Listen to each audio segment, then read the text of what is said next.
Horatio Gates Spafford was not just a hymn writer. He was a man like many of us who had plans, dreams, and a deep love for his family. He was a successful lawyer and businessman. Horatio Spafford lived in Chicago and built a name for himself as a prominent attorney. He was also a devout Christian and close friend of evangelist Dwight L. Moody. He invested much of his wealth in real estate along the shores of Lake Michigan, and life appeared stable and prosperous.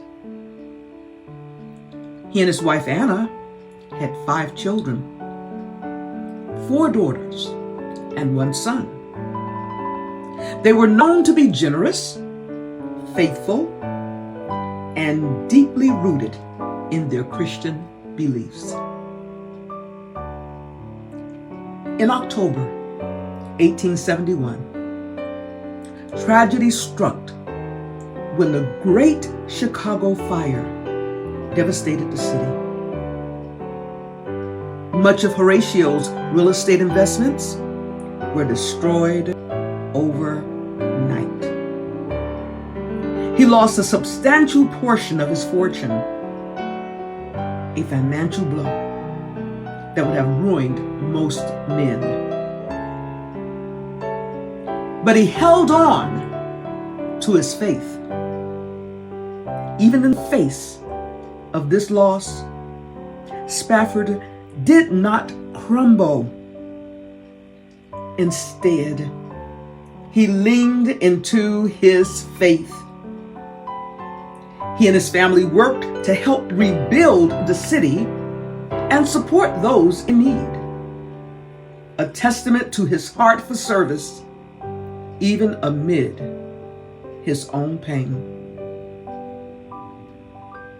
Just 2 years later, while still recovering from financial loss, the Spaffords faced an even greater tragedy, one that would shake the very soul of their family.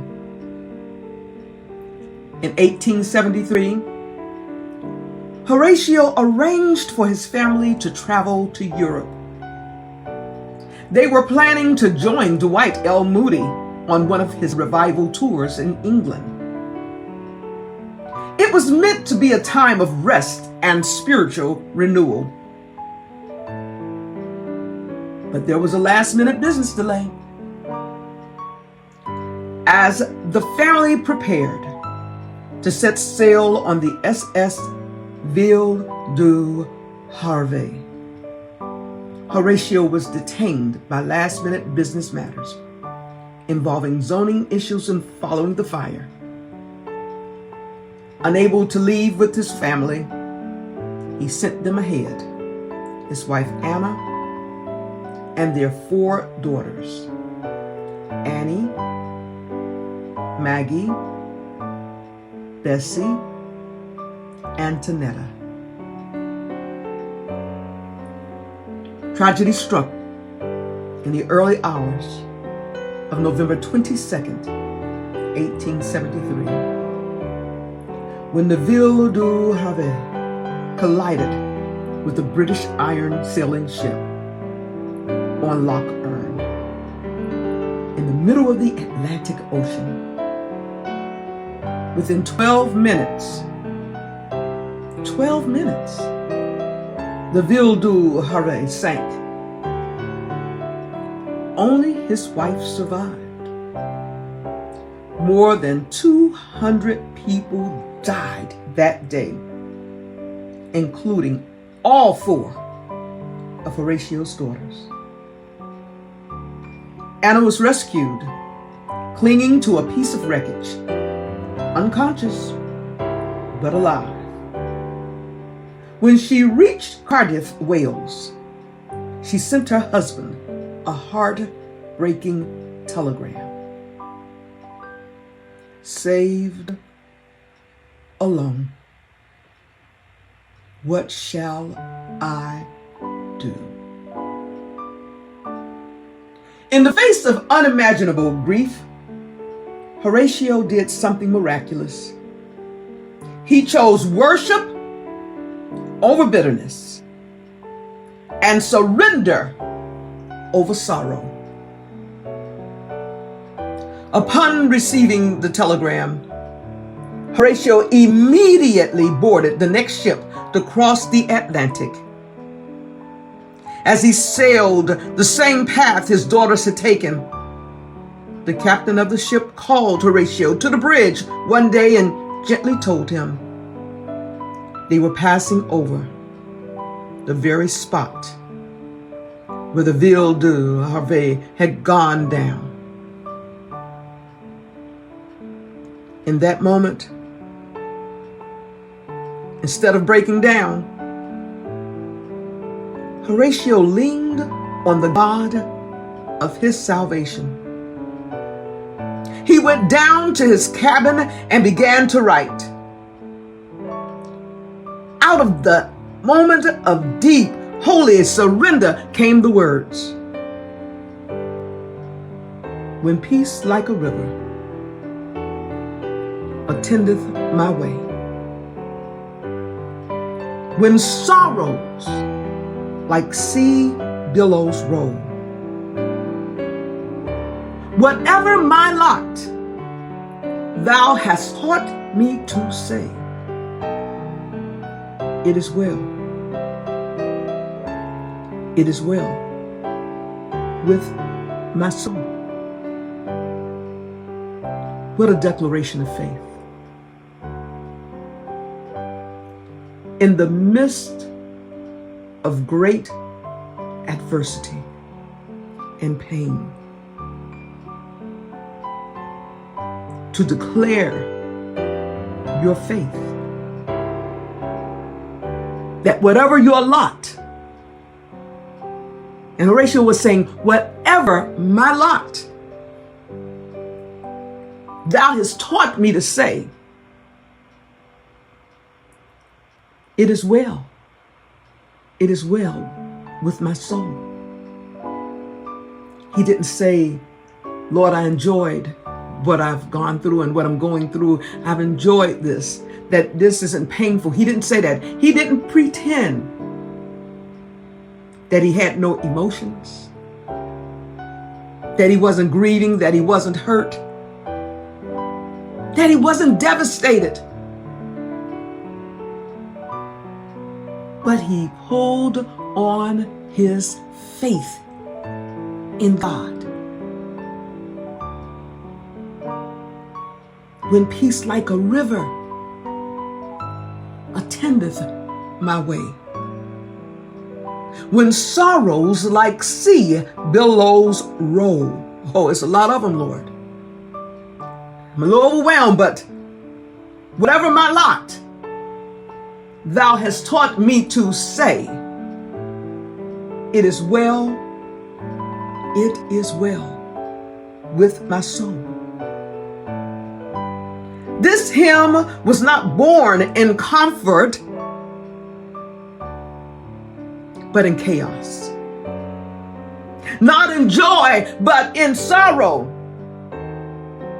And yet, it became one of the most enduring expressions of Christian hope and peace in the midst of loss. Horatio's words didn't deny his grief, but they declared God's sovereignty in the middle of it.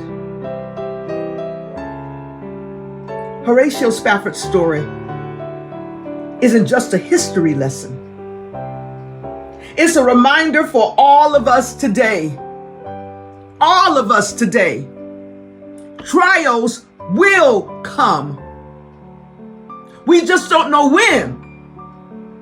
And we don't know what type of an assignment. But trials will come. Jesus said in John 16:33, in this world, you will have trouble. But take heart. I have overcome the world. Trials are not always avoidable.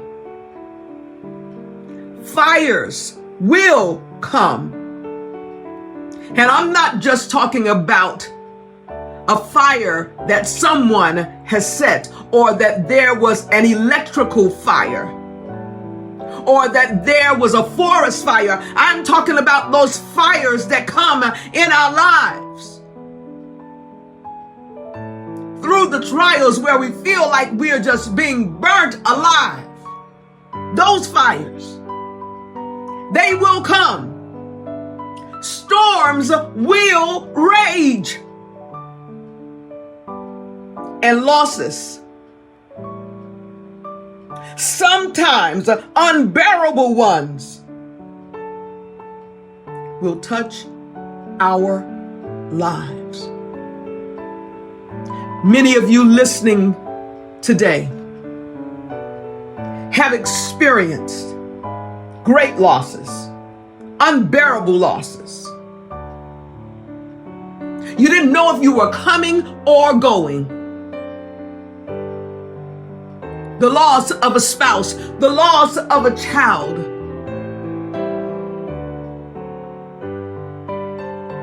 the loss of a job.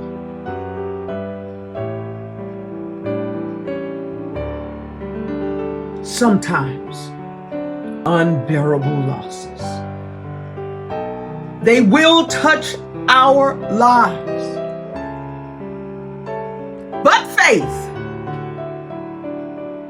But faith can anchor us. What Horatio teaches us is that even in sorrow, we can find peace.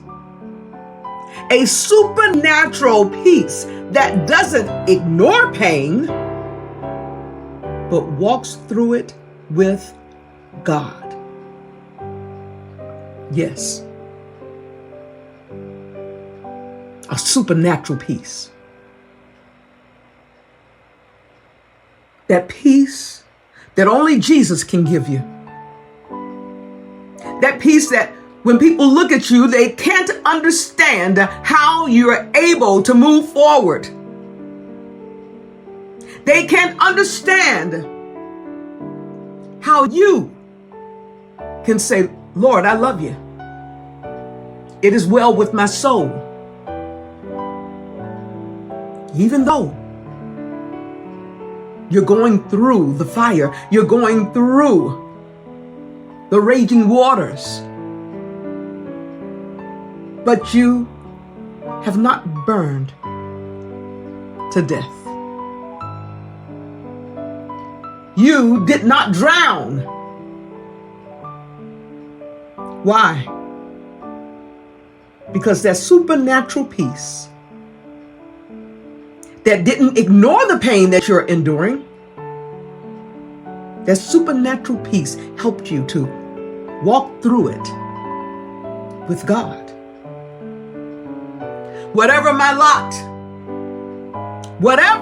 lot, thou hast taught me to say. That doesn't mean the journey is easy, but it is possible with faith. Grief plus faith equal testimony. His story is not just one of heartbreak. It's one of unshakable faith. That hymn has healed hearts, restored hope, and reminded millions that God is still faithful, even when life is not fair. I'm a living witness.